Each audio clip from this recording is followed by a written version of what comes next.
Handsum Gambler, 1 goal, clean sweep, going 5 for 5 every UFC card.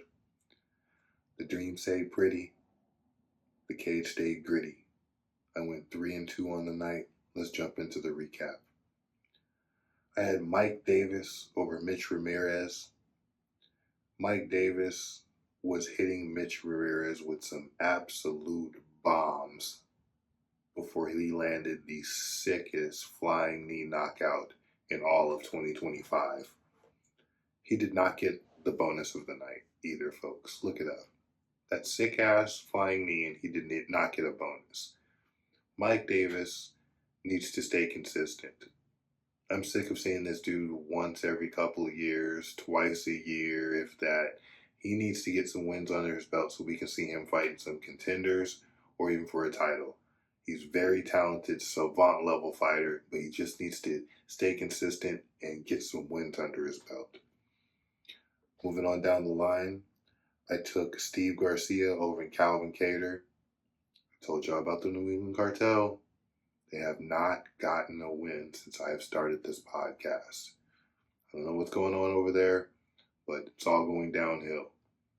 Calvin Kattar needs to start thinking about either retirement or switching camps. He may need to go with Firas Zahabi and Rob Font. Rob Font reinvented himself with Firas Zahabi, and I think Calvin Kattar needs to do the same thing. If he wants to continue fighting, he's not looking good. He's either an 0-4 or 0-5 in that many fights, and it's time to either change it up or switch it up or just stop doing it. Next up, I took Chris Curtis over Max Griffin. The funny part about this fight is Max Griffin actually called out Chris Curtis, and Chris Curtis beat that ass. Chris Curtis is fighting in his correct weight class. He needs to stop jumping weight classes, lock in, stay a welterweight. You see how good he looks at welterweight. Put some wins together and get this title shot. I believe he's 35, 36 years old. Chris Curtis needs to start putting them together if he wants to be a champion one day. Stop jumping weight classes. You look like a world beater at welterweight. This is your class, and just get it done. I took Chidi Njokuani over Jake Matthews.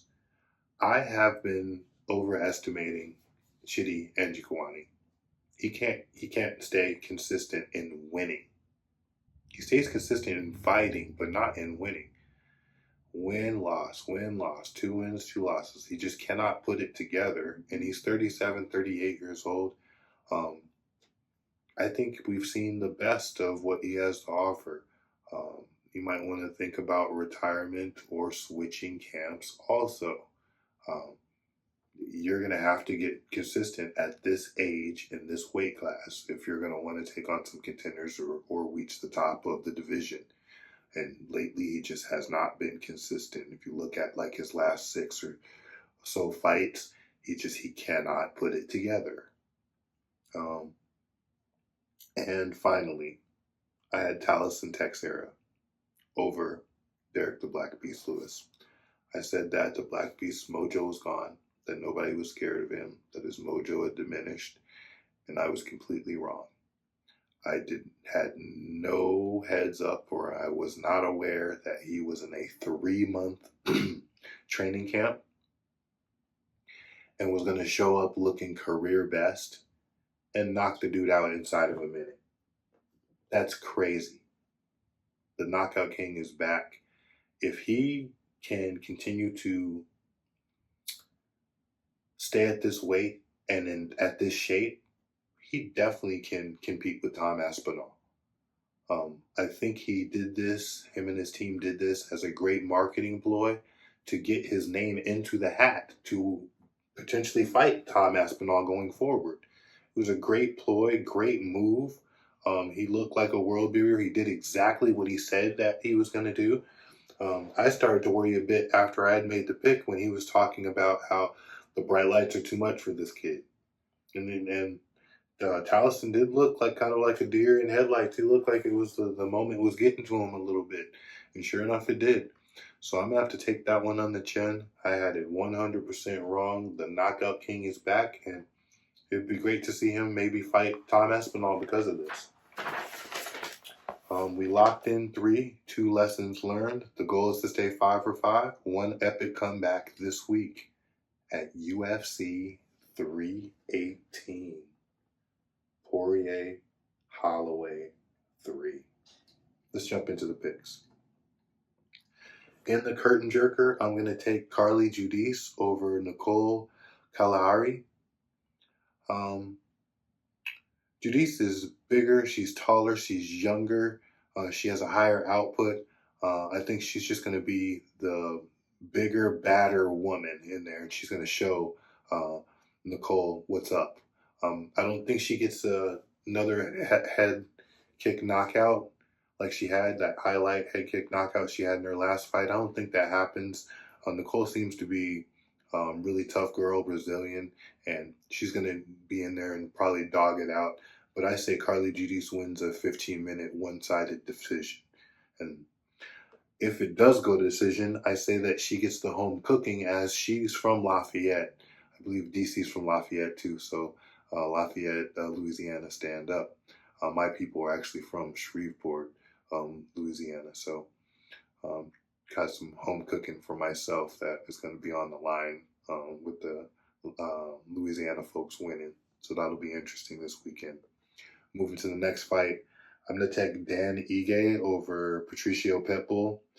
50K is taller, he's longer, and at this point in the career, I believe he hits harder. Patricio Pitbull's best days are behind him. He used to be a knockout king of his own right. He used to lace people. I think he even knocked out Michael Chandler before. So he does carry some power, but I don't think that at 37 years old, that's going to translate into beating a guy like 50K. 50K just went the distance with Diego Lopez. And I feel like this is kind of going to be a repeat of that fight, but 50K is going to be playing the role of Diego in this fight. He's going to play spoiler. I think he's going to put a beat down on Patricio, maybe swell him up a little bit and finish him late, or win a one-sided decision. I don't expect too much grappling in this fight. They're going to be swinging for the fences, trying to knock each other out. But I feel like Danny Guy has the chin, the youth, and the power, and that's going to prevail. The Bellator guys that are coming over to the UFC, they're not in their prime coming over. MVP wasn't in his prime. Michael Chandler wasn't in his prime. Patchy Mitch came over, and he's not. I'm realizing these guys aren't in their prime. They're more like at the end of their career, just trying to look for a payday, looking for big money fights to ride off into the sunset to. And I feel like this is basically the same thing that Patricio is doing. A great fight, but I think that 50K may get 50K if you can starch him. But that's my pick, Dan 50K Ige by decision or knockout. Next up, I'm taking Bruno Ferreira over the debutant Jackson McVeigh. McVeigh has a good clinch game, and he's rangy and long. But Bruno has been proving me wrong. He's bit me in the ass a couple times. Bruno's been proving me wrong. He's a decent grappler. He carries stupid power. He's like a powerhouse. He has a knockout win over RoboCop. So these are just things that make me think that there's no way that a debuting fighter can overcome these things with Bruno, especially one that likes to clash and is going to be there to be hit. And I think Bruno's gonna wear on him maybe as soon as halfway through the first round. I give Jackson McVeigh that opening, 2 minutes to either get a takedown and get on top or land something insane like an elbow or a knee from the clinch. But outside of that, I think it's going to be Bruno banging on him, crazy shots, and then maybe even getting on top, getting a takedown. Because Bruno has some good judo skills in the clinch, and McVeigh likes to clinch up. So I feel like the judo player is going to have a little bit of an edge in that. He's going to throw McVeigh down, get on top, maybe land some ground and pound. I would money line this as I think Bruno's a huge favorite. You're just going to be chasing the finish. But either way, Bruno is the pick, and he is going to win this fight regardless. Next up, I'm going to take Daniel Zellhuber over Michael Johnson. Zellhuber's he's got the height advantage, the length advantage, the output advantage. He trains at Altivation in Mexico City. Michael Johnson's 39 years old. I don't believe he's going to be able to. That's too many things for him to overcome at this point in his career. He used to be Blackout. He used to have the fastest hands on the block. I remember. I believe Michael Johnson has a knockout victory over Dustin Poirier. So I mean, this is who Michael Johnson used to be, but those days are long gone by. He's been starched a couple times. He's got a couple.